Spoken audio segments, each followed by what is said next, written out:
I'm doing the best I can to bring hope to my own life. I'm taking actions. I'm making choices where I still continue to be at the edge. I still continue to take very high level risks. I fail more now than I ever have in my life. I also am creating more opportunities in my life than I ever have before. And I'm now stepping into using my martial arts, Aikido, to be able to transform people's consciousness. My name's Izzy Arkin. I share hope. Why not live an awesome life? Welcome to I Share Hope, the podcast where world leaders share their real stories of hope and how you can use actionable hope to start changing your life today. And now, here's your host, Chris Williams. What's up, my man? Yo, what's up? Can you see me? You're looking good. I see you and I see the outdoors right behind you, which this is fantastic. Okay, excellent. And lighting wise, because I was trying to make sure I got good lighting. Hey, we're all good. Totally good. Thank you very much. So you're in Japan right now? No, I was in Japan. So I lived in Japan for 4 years. Okay. Training in martial arts, training in Aikido. Yeah. And then I left Japan, and I travel around America. That's great. Aikido, and there is more of a rooting though. I am starting to develop a foundation and a place for a base in which I'm rooted in. Nice. Yeah. So where are you right now in the U.S.? I'm in Ukiah, California, which is in Mendocino County. It's Northern California, north of San Francisco. Very nice. Man, that's beautiful up there. We spent a good bit of time there this past summer. Just loved it. Yeah. Is that home for you? Is that where you're from? You're from Southern California, right? No, I lived in Southern California after college. I was a middle school teacher. Okay. Then I left all that to go try and be a ninja. Try it. Sounds like you kind of did it. Yeah. So it says a former middle school teacher who quit your job to pursue a childhood dream to become a ninja, and you moved to Japan. You lived there for 4 years. I've read all over your website and watched your videos and stuff like that. It's really fun. So Aikido was the discipline you studied under. Yes. And now you're second degree black belt, and you travel around using your ninja skills to bring peace to the world. A peace ninja. That's what I'm hearing. I love it. So you went out there for real. So I'm doing a little bit of Krav Maga right now, just because I like the martial arts stuff too. But that's not very structured. It's very, kind of open source, more fluid. It's structured in the fact that it's a discipline, but it's not. I don't have to wear the gi, and I don't have to do all the gi, and I don't have to do all the. I don't know. This is going to sound disrespectful, but it's more comfortable. And you really went after the structure. I mean, hardcore structure. Yeah.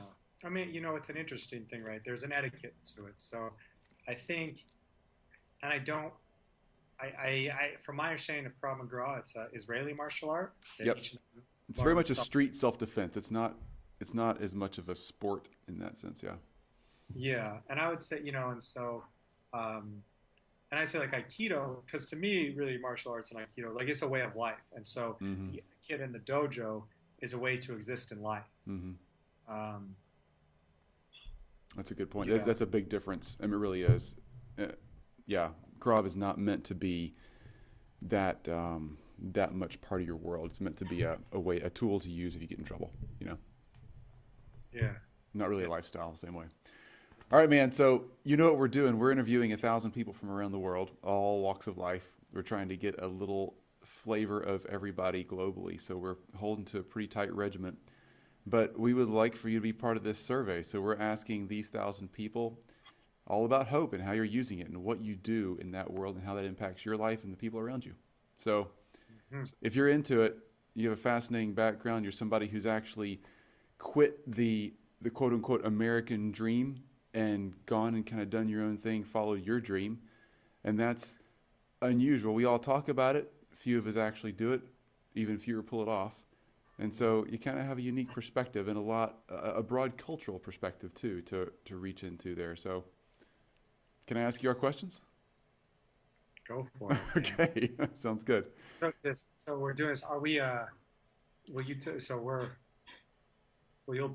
tell me what to do after it. Oh yeah, man, you're good. So this is pretty loose and free flowing. You got a dog back there. What's your dog's name?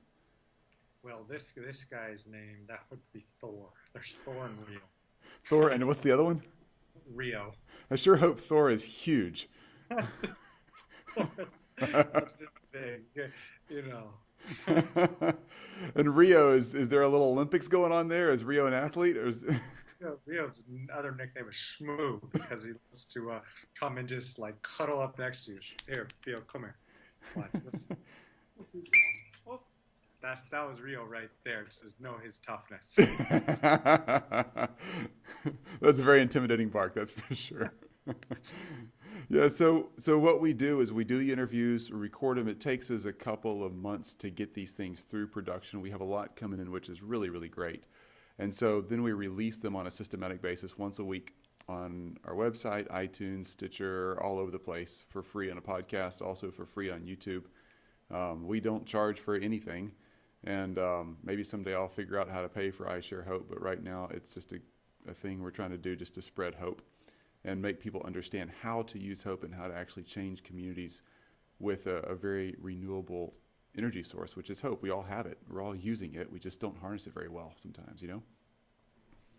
So once we get this thing live, I'll send you a notice and we'll share it with everybody. Everybody watching right now or listening right now, you're hearing this conversation go on. This is a common conversation, but if you're hearing this, it's already happened. So what is today? Right now, today, the day we're recording this thing, little backstage action here, is March 29th. So it is just the beginning of spring.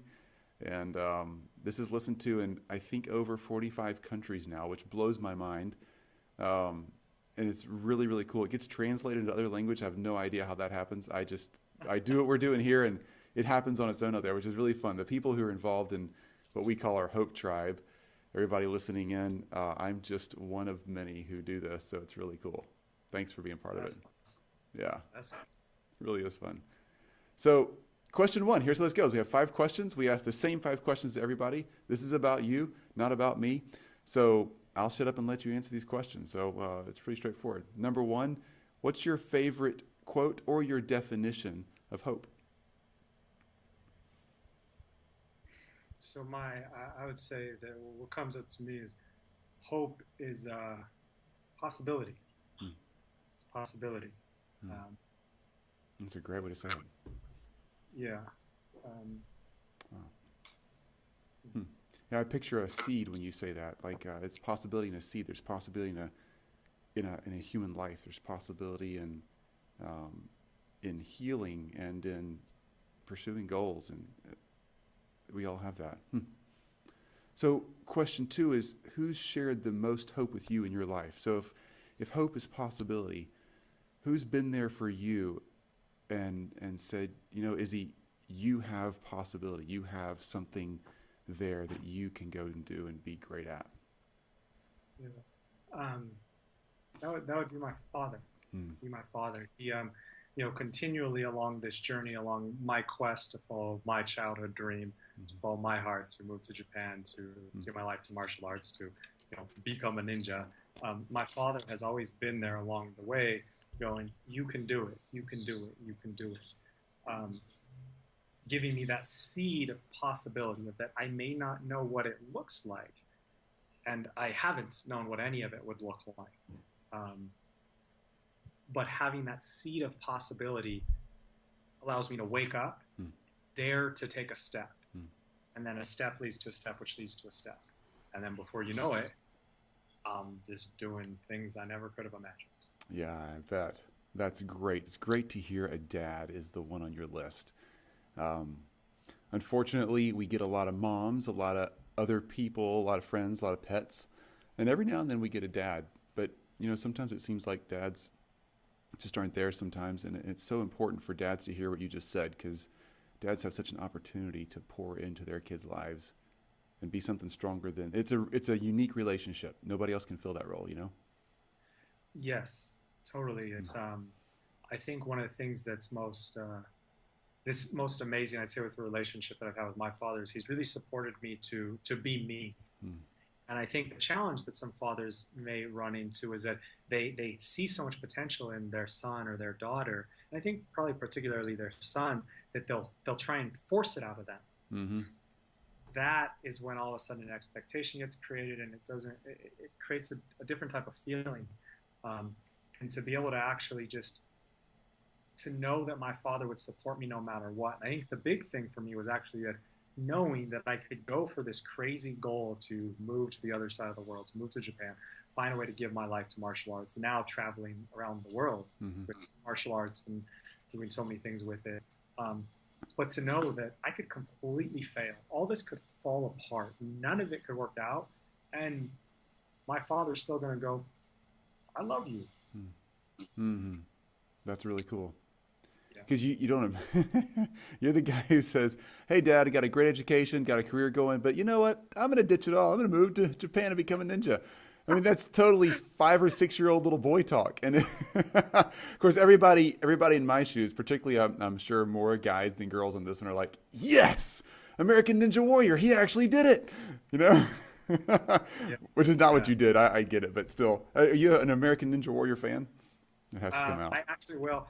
I'll tell you, I have gotten at this point countless emails about Ninja Warrior, and I still have yet to see an episode. So, I don't think it's quite the same thing you went and got trained in, but it sure is fun.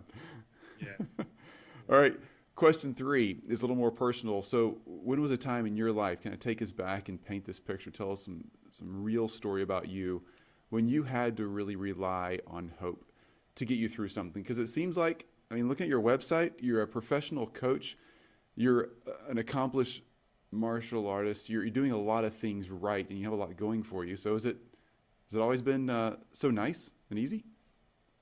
Yeah, far from it, man. Still far from it. You know, if we want to continue to take our lives to new levels, which I believe is the true joy of life, is the continual growth, then it's that continue, you know, growth is becoming something that I'm not.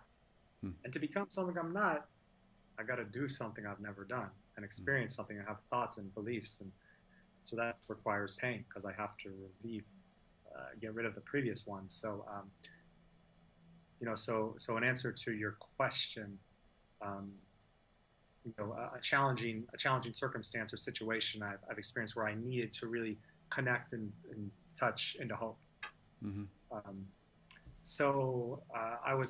This is actually, I'll share a story of, I'd moved to Japan. So I'd given everything up, in America. And when you're like 26 or 28 at this point? Yeah. So at this point I would have been about 30. Okay. Awesome. I was 30 at this point. 33 now. And so I was 30 at this point, and I left everything behind in America, and I was working. I had just recently left a part-time job teaching English, and I decided a couple things. There was a couple of decisions I had made. I'd first made the decision, I'm giving my life to martial arts. Like, I'm all in on this. I'm going for it, and I'm also going to use my experience, my development in martial arts, developing my character, these things, and I'm building a business in the process, and a business that I love, I'm passionate about, and that it's going to make a difference in the world. And I'd always heard all the stories about, you know, all you got to do is go for what you really want, follow your dreams, then it works out. And so I was about 2 months into that. I just left a part-time English teaching job where I was making just enough to cover all my expenses. And so I had a few months of savings that I had really worked hard to save up in my bank account. And so what happened was I was under the guise of it'll work out. It has to, because I've proven how bad I want it by risking it all. And so then what actually happens is within a 2-week span, my computer dies, which is how I was doing every single thing with my business. And I didn't have any money to buy a new computer. My computer dies. So I was like, okay, cool. I'll get a cheap keypad and I'll use my cell phone to do everything. My cell phone ends up breaking as well. and I remember, you know, and I wouldn't necessarily suggest this strategy for people, but I remember the day when getting home, like seeing my computer, seeing my phone, just sitting there broken and going, like, God, like, what? Like, and I just remember going, I can't deal with this. So I left my house, I got on my bike, I went to the convenience store, I got a big beer, and I came back and I sat on the couch and there was a drink in it, and I was like, you know what? Like, this is the adventure. Like, this is the adventure. And I was like, there's something bigger at play here. I mean, this is there's too much going on here. There's something going on here. And it was actually within the next 3 months after that in which I was finally able to find a way to make a big enough impact on people's lives and understand enough with business that I was able to finally be able to create enough income to cover all my expenses. And that moment, though, to be in that moment, to realize I was witnessing and experiencing my worst fear of like, oh my God, and then I'm okay. I'm okay. I can do this. I'm still alive. I still have a pulse. Like, it's my creativity. I can tap into that. That was a very, now it's just a moment where I smile and love. But in that moment, I was like, I turned to an alcoholic. An honest response. That's great. That's a good story. It's so real. And it's so true. Anybody who's ever tried to start their own entrepreneurial venture and come through it alive, so many days like that. Yeah. And you're right. It's not like Disney produces. It doesn't, the story doesn't start and end and turn out awesome at the end of 90 minutes. I don't know what happens, but there's this whole, there's this journey and this adventure in the middle. You're right. Yeah. And I just throw out there, I think what's really important is to be able to actually, if we can witness the adventure in our struggle, my goodness, it is just a miraculous, like, to witness it, because we're in the forest, we're in the journey. I mean, we're fighting the dragon, we're fighting these demons, these dragons, and to realize, oh my goodness, like, I'm the hero of my story, and it looks like all the odds are against me, and yet that's what great stories are made of. You're absolutely right. Nice. All right, so question 4, what are you doing today to share hope with other people? So tell me about your coaching, your day in, day out life at Starbucks. You're traveling around the U.S. What are you doing to bring hope to people around you? Yeah, so I think it's an interesting question, because I think first and foremost, what am I doing to bring hope to other people is I'm doing the best I can to bring hope to my own life. That I'm taking actions, I'm making choices where I still continue to be at the edge. I still continue to take very high level risks. I fail more now than I ever have in my life.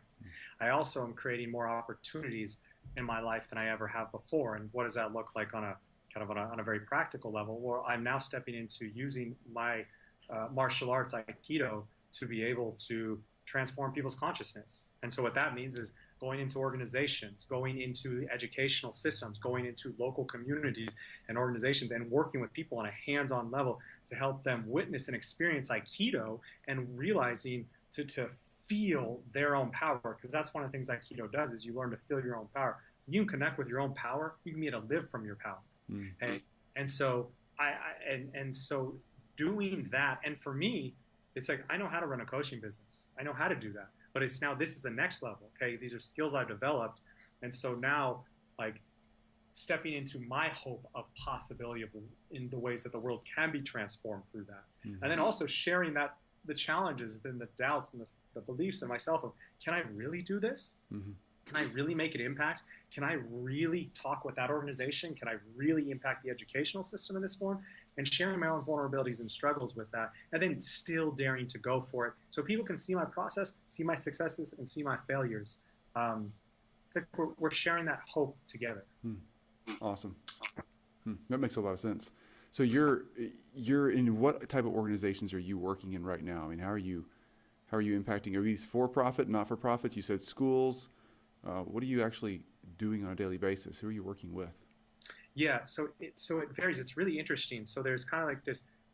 So I have one-on-one clients that I'll bring out into the wilderness, and we'll do deep intensives. And those are deep intensives. And those are entrepreneurs, people that are coming out and they really want to work in their business and grow their character and develop themselves. So I'll put those individuals into pretty wild circumstances and situations, and to do that. And so there's that, for example.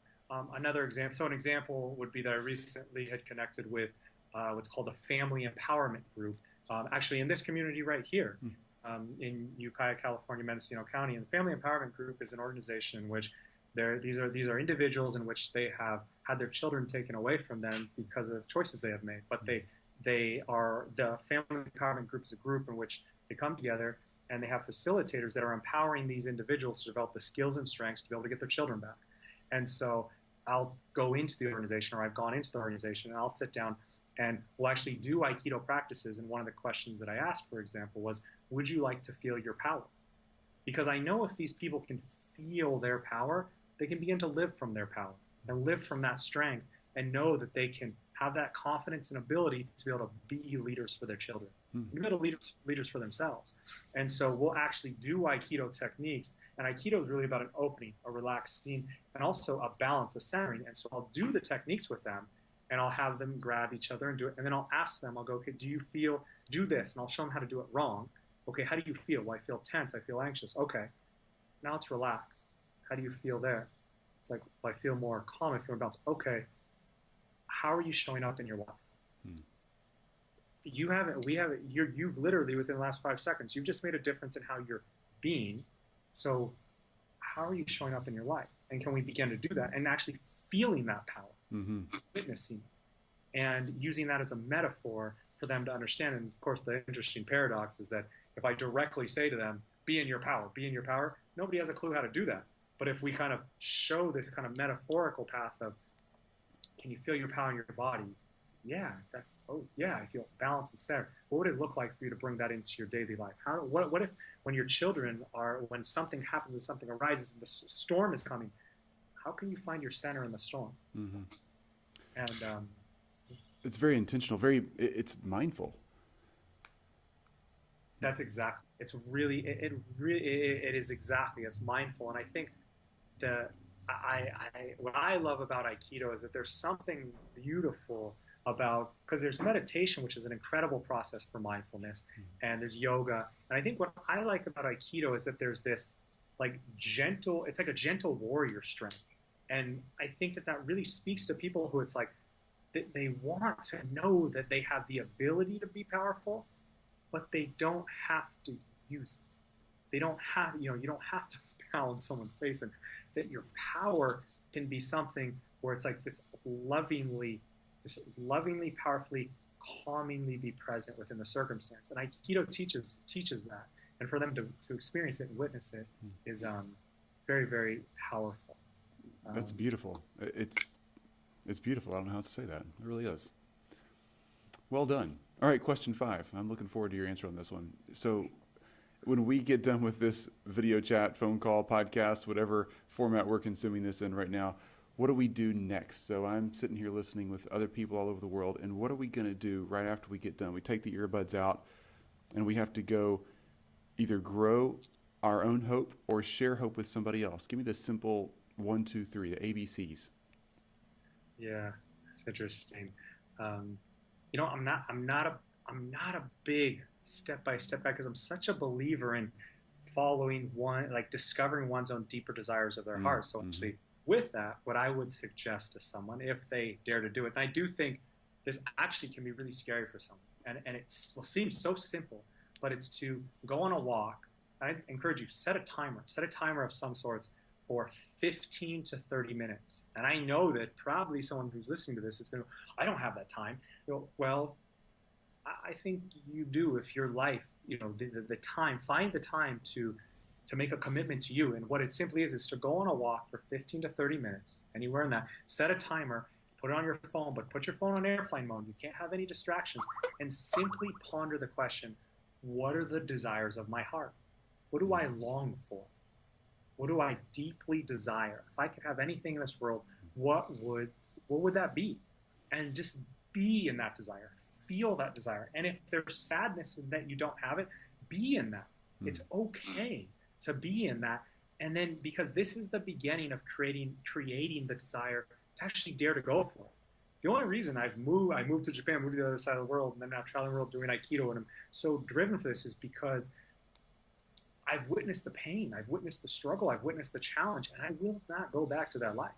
And so the willingness to really sit with, what are the deep desires of my heart, which is essentially, what do I really, really want? What do I really want? Not what my mom wants, my friend wants, the person next door, the TV, the social media, the president, the world. What do I want? What do I want so badly? And to just feel it. Just feel it. And then, you want to add another little layer to it. What's the first step? What's one step? One step. Not 28, not 32, not 2. What's one step? And can you take that one step? We both know the answer to that. Yes. Yes. Take one step. and then do it again. That's so simple and so powerful. I don't know, honestly, I don't know when the last time was that I sat down or took a walk and stopped to think about, what do I really want? Not just a car or a new hat, but what do I really want my life to be like? Who do I want to be? Not just what I want to do or have, but who do I want to be? Well, that's powerful. I love it. I ask it continually to myself, and it's an ever evolving question. So it's important to know it's not a definitive answer. You don't get the answer and then it's like, oh, good, I know what I want for the rest of my life. It's like, it's ever evolving and ever growing to that layering of discovering the deep desires of our heart and then daring to live it. It's an adventure, man. It's an adventure. I love it. I love your adventure. So where can we follow this adventure? Facebook, Twitter, websites? Tell us all about it. Where do we find you? Cool. So if you go Facebook, I don't even know how people find me on Facebook, but they do.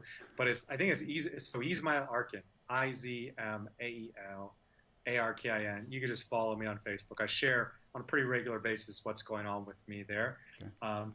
And then there's also, you go to 30yearoldninja.com, which that's the number, 30yearoldninja, or why not live an awesome life.com. Yeah, I see them all there. Perfect. Yeah. That's really fun. Okay, so we're going to put all these links and anything else you want to send over on our website, isharehope.com. Click on the interviews tab, and your name will be right there. So be looking for Izzy's name and his interview, and we'll put it on everywhere else, YouTube, all those places. But man, so cool. So tell me this: are you a ninja? What is a ninja? Define. Like you don't have a black mask on, and you're not hanging from the ceiling, right? So.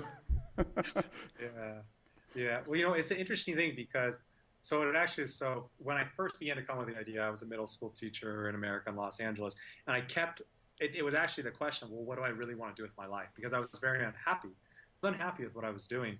And so I kept on, what do I want to do? What do I want to do? And I kept on being like, I want to be a ninja. I want to be a ninja. And I was like, that's ridiculous. It makes no sense. Like, I threw it away for months and months. And it was actually 6 months of continually, every time I asked, what do I want? I want to be a ninja. I remember I was at my place alone.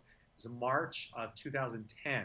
And I was sitting there and I was like, well, what do I want? I said, I want to be a ninja. And I was like, what does this even mean? Like, why do I always say this? And so I started to reflect and kind of do some thinking. I realized my entire life I always was a ninja for Halloween and used to dress up. I love martial arts. And so I was like, and I realized that for me, it was actually, I had a childhood image of what a ninja is. It's an archetypal form. We could say it's an archetypal representation of what the desires of my heart. Sure.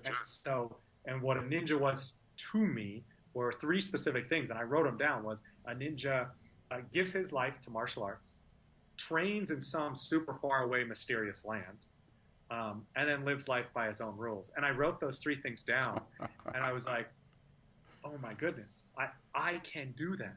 I can do that. Yeah.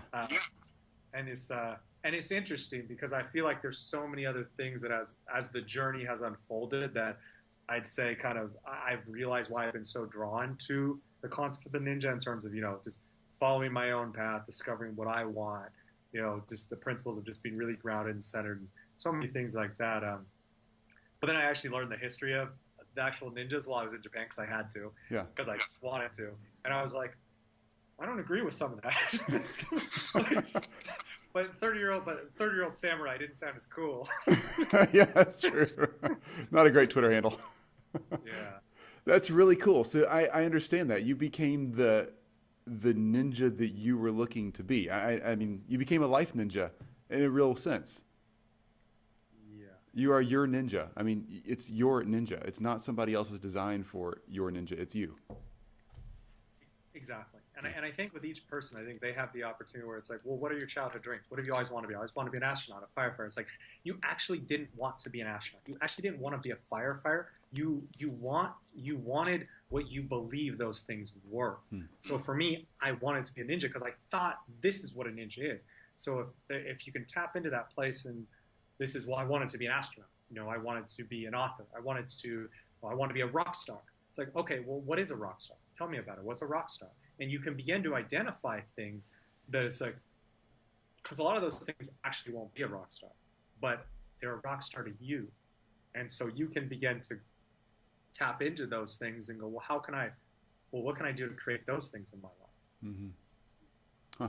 Fascinating. That makes sense. It really does. So, I have so many ninja questions. I'm sorry. Go for it, man. So martial arts is just so cool. So what is your favorite thing to like? Do you love to spar? I mean, did you do competitions or do you still do that kind of stuff? Is it more the art form that you're pursuing and the lifestyle? I mean, obviously you're into that too, but what does it look like when you're doing your thing and you're not out there leading a conference or teaching a group of people or an individual? What does your martial arts work look like? Yeah, wow, that is a great question. I've done a lot of interviews. I've never been asked that question Are ever. you kidding? You're a 30-year-old ninja. Who doesn't ask that question? I know, man. What?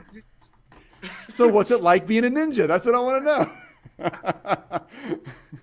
So it's really interesting because I on my journey, and I call it a journey of martial arts, because it's been a journey of self-discovery. When I first was doing it, I was drawn to this philosophical, spiritual aspect, kind of a romanticized concept of martial arts.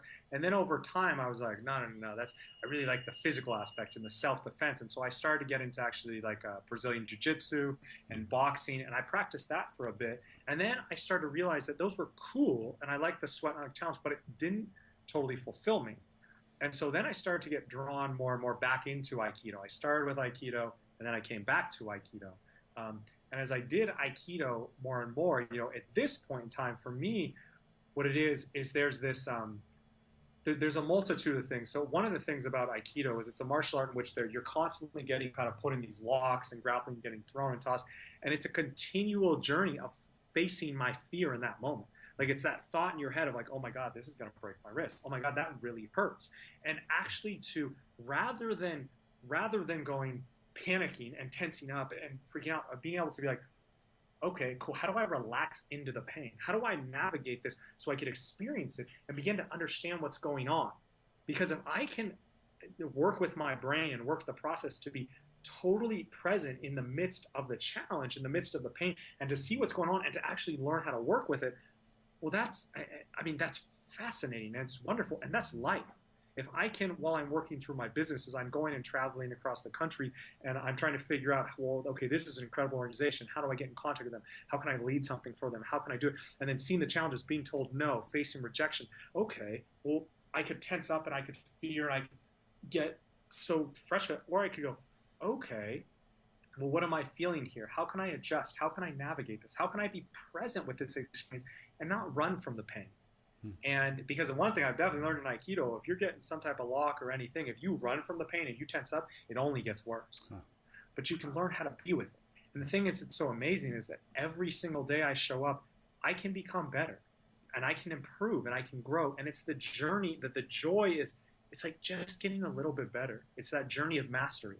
And to me, I just love that. And I love the etiquette. I love showing up in the dojo and just the whole process of the second, of having that respect, of honoring a sensei, honoring the students above me.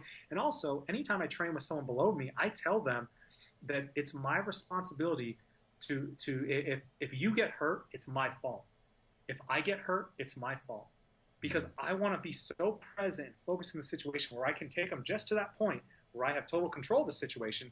And so they can learn and grow and feel, but they're not actually getting truly injured. And so if I can be that present to feel that moment in their body, that moment in their being, that's the edge. That's the edge right there. If I can exist in my life in that edge, that one spot in my life where it's like it's just that edge, I can be continually growing and developing. If I can take my clients to that space where it's just that edge, it's not beyond it, where it's to that point where it's like they're terrified, it's too much, but not less where they're not really growing, it's beautiful. And it's just a wonderful way to exist in the world. That's awesome. That really is. I get that. That makes a lot of sense. And I think it's so cool that you're taking people through a very experiential journey that you've gone through yourself, but you're also, it's not, hey, let's sit down and do some trust falls and a ropes course and some of those corporate retreats that we've all been part of at different times that everybody's a little bit sick of, but this is something new. Obviously those things were great in their time because they were very experiential, but now we've grown through that. And something so new and that works well in a group, but also that you can take home and make it very personal. And you can take that mindfulness and that centering home and you can practice those. You said relaxing into the pain. You can practice that at home with your partner when things aren't going well. You know, you can relax into that and untangle that situation that may be so hard. It's just great lessons. Yeah, I mean, even to speak to that, because I think that's so beautiful in the way it can evolve and develop. Is that one of the things over the past year of my life is I really worked on my relationships with women. And one of the first things that would really happen to me is that whenever I was with a woman, I would tense up. I would get some anxiety. And I had to learn how to, okay, how can I relax into this? How can I be present and be totally with it? And the thing is that as I did that, as it began to grow, I began to develop, right? It's like, okay, now I'm calmer. Well, I can say something to her. What if I can say hi to her. I can smile at her, right? And to continue along that, right? To continue along that journey into the point where now, and actually where I'm at is I'm at the place of a woman that I've completely fallen in love with. And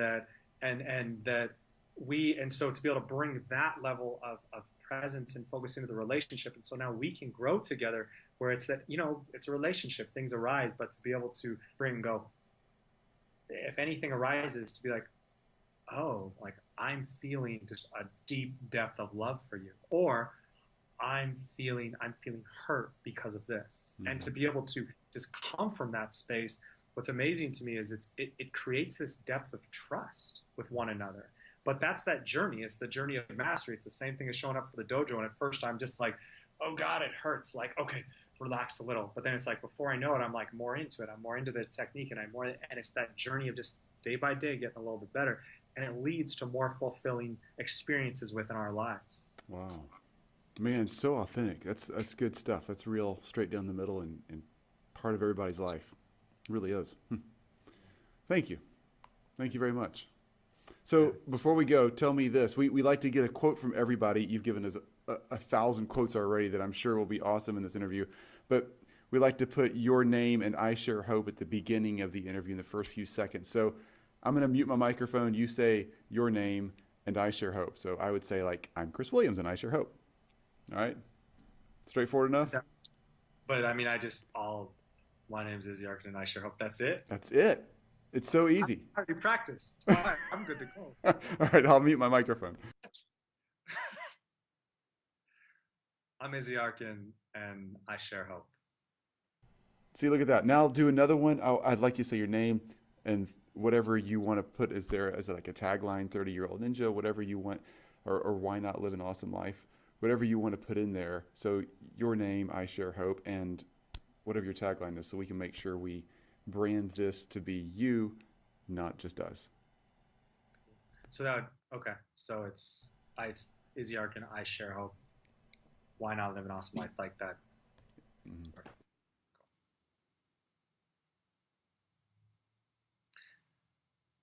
My name's Izzy Arkin. I Share Hope. Why not live an awesome life? See, I love that, man. I love your website name. Why not live? That's just it's a great name. It's so straightforward. Man, this is good. I love this. Thank you for your time. I know you're busy. I know you get plenty of requests for these kind of things. And I know you have other things to do in life, like going out and putting on your black mask and your outfit and your big sword and sticking to ceilings. But you got to watch American Ninja Warrior. You just have to at least watch one episode, and then you can decide if you should compete or not. No, but as I understand who you are more and more, I realize, the American Ninja Warrior thing is really hype. It's PR, it's marketing, it's an athletic game, and there's some phenomenal athletes on there. But it's not the lifestyle practice that you're engaging in. It's not what you have chosen to pursue. And I think what you've chosen to pursue is truly meaningful and deep and has long-term implications that are very positive. Thank you. Thank you. Thank you. And I think this is pretty amazing what you're doing here. Really, and it's really important, man. People, just that hope. I mean, that is, we need hope. I think it's the engine that keeps things going. It's the potential, as you said.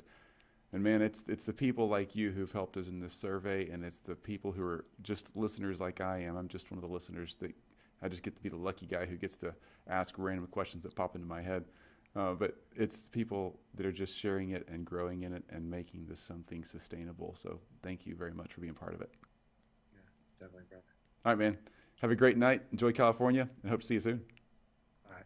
Okay, bye. You've just listened to I Share Hope. If you're ready to make a change, head to our website at isharehope.com and claim your free copy of the Top 10 Actions of Hope from World Leaders to use hope in your own life. Thanks for listening, and we'll talk to you next time.